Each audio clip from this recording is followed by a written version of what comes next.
4 మాటలు మనం సోదరులతో మనం ఎంతో చక్కగా చెప్తున్నారు కాబట్టి 5వ మాట మనము చదువుకున్నాం. యోహాను సువార్త 19వ అధ్యాయము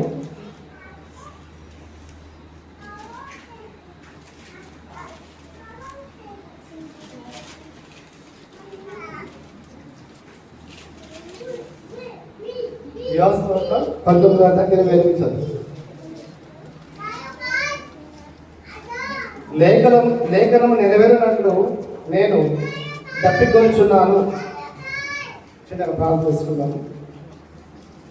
మహాగణుడు మహోన్నతుడు సర్వోన్నతుడ మహిమగల దేవ సర్వసృష్టికర్త సర్వాధికారి సర్వాంతర్యామి నీకే వందనాలు స్తోత్రం నా తండ్రి.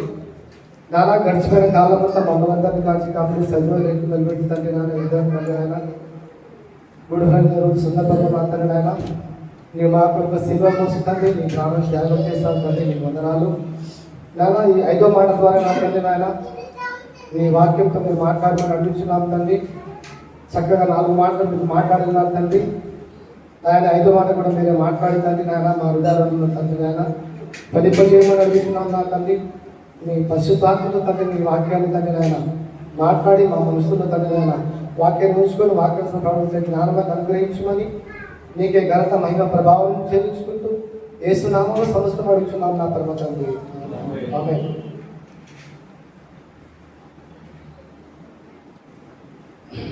మీకందరికీ పుట్టిన శుభాకాంక్షలు అండి. ఇంతవరకు మనము మాటలు విన్నాము. ఒక పశువు పాఠము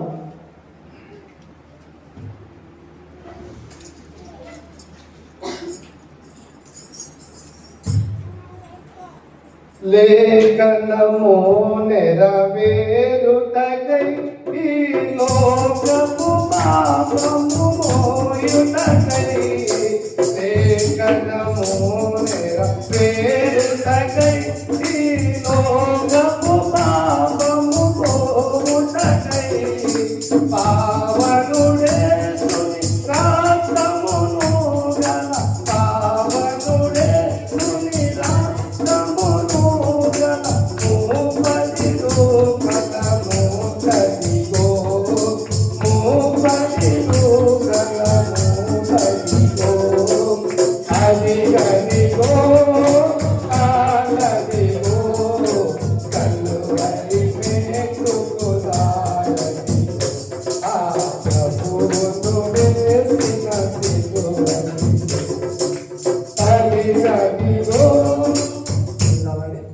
ఇక్కడ యేసు ప్రభువు వారు దాహం అంటున్నాడు, దప్పికొచ్చున్నాడు అంటాడు. ఎందుకు మాట పలికినాడంటే లేఖనం నెరవేరినట్లు ఆయన ఈ మాట పలికడం మనం లేఖనంలో చూసుకుంటున్నాము.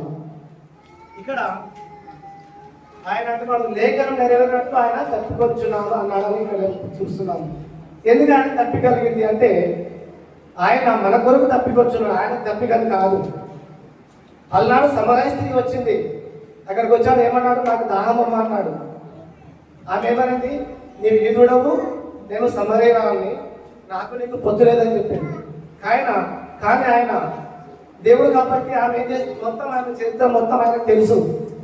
తర్వాత తెలుసుకుంది ఆమె ఈయననే నా జీవం తెచ్చి కూడా కలవడానికి. తర్వాత అంటే సమరయ స్త్రీ తెలియదు కాబట్టి ముందు ఆ మాట ఉంది. కానీ ఆయనతో మాట్లాడినప్పుడు నీళ్లు ఇచ్చినప్పుడు అంటే ఆయన తప్పికలేదు, కానీ ఆయనే ఆమె తప్పిక తీసుకోవడానికి లోకానికి వచ్చినాడు. యేసు ప్రభువు వారు ఏం చేస్తాడు? సమరయ స్త్రీని తప్పిక తీసినాడు. అదేవిధంగా మనకంతా తెలుసు మన అమ్మ ఎవరు? శారమ్మ. శారమ్మకి ఎవరు దాసరాలు?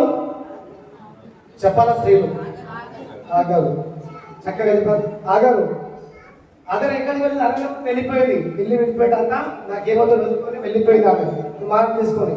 అరణ్యం ఎంత మనం రాజస్థాన్లో అంతా ఉష్క చూస్తాం కదా, మొత్తం చీకటి అరణ్యం, అక్కడ ఏమి లేదు, అంత అరణ్యం ఉష్క ఉంది.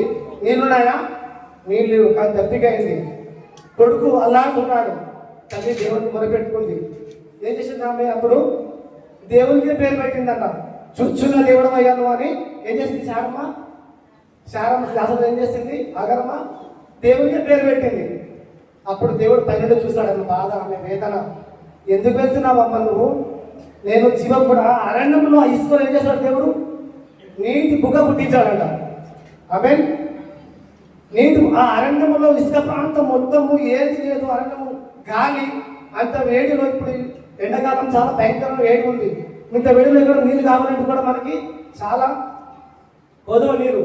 ఆ విధంగా అప్పుడు నీళ్ళు తగ్గడం తిన్నప్పుడు ఏం చేస్తున్నాడు, అక్కడ ఆ ఉష్ణం కూడా దేవుడు పుట్టించినాడు. అలాంటి దేవుడు మన సమర్థుడు, మన శక్తిమంతుడు, మన దేవుడు. అంటే ఇక్కడ ఏమ దాహం తీర్చాడు, అక్కడ సమరస్తి దాహం కూడా తీర్చినాడు. అందుకే అంటున్నాడు అన్నాడు. ఈ సువార్త 3వ అధ్యాయం 14 చూసుకుంటే మోషే గారు, నేను ఎక్కువ రిఫరెన్స్ చెప్పను, మోషే గారు మన అన్న ఇజ్రాయెల్ 40 సంవత్సరాలు ఏం చేశాడు, నడిపించాడు.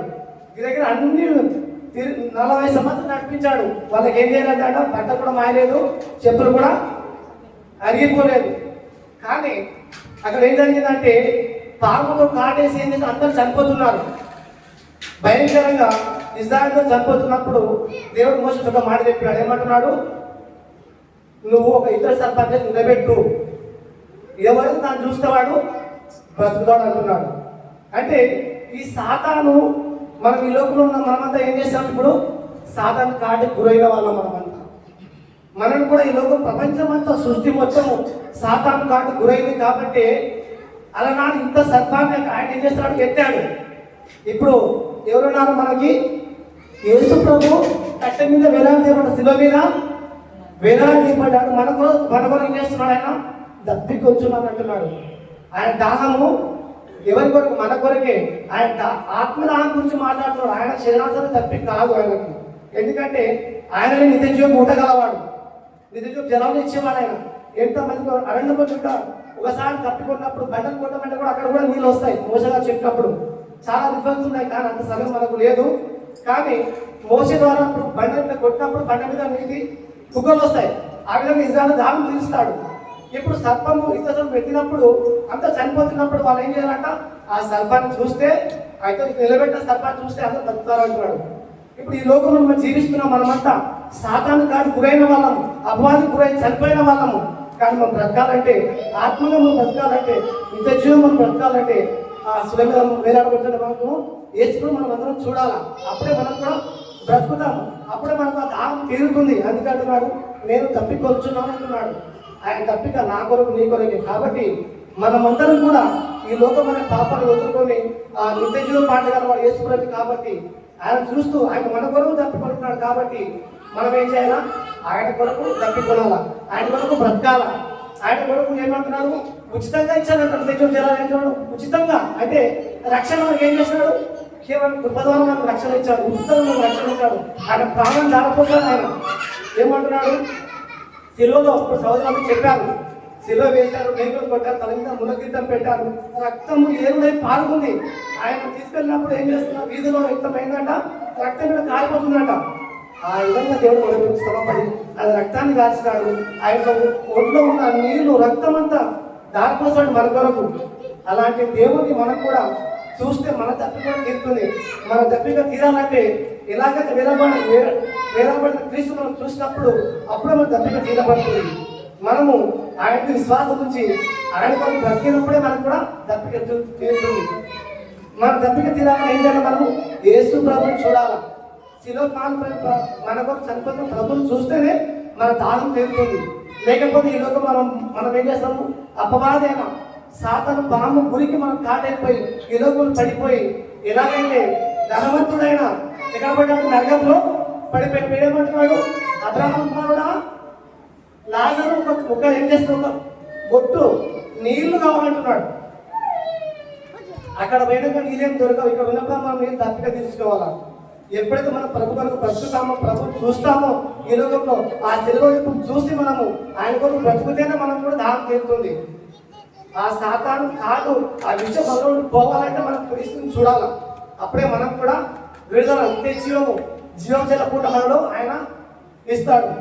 కాబట్టి ఆయన నిత్య జీవం గలవాడు. కాబట్టి ఆయన జలాలు జీవ జలాలు కలిగినవాడు. కాబట్టి ఆయన దాహము ఆయన కొరకు కాదు, మన కొరకు తప్పికుంటున్నాడు. కాబట్టి మనమందరం కూడా ఆయన వైపు చూస్తూ ఆయన కొరకు మన కొరకు దాటుకున్నాడు. కాబట్టి మనము ఆయన కొరకు ఉచితంగా ఇచ్చాను చిన్నవాళ్ళు. కాబట్టి ఉచితం తీసుకొని మనకు కూడా ఇతరులకు ఆయన వాక్యాన్ని, ఆయన మాటలు పంచాలని కోరుకుంటూ ఈ కొద్ది వాక్యము హెచ్చరిస్తున్నాను తెలుసుకున్న కొద్ది వాక్యం దీవించుకుంటాను.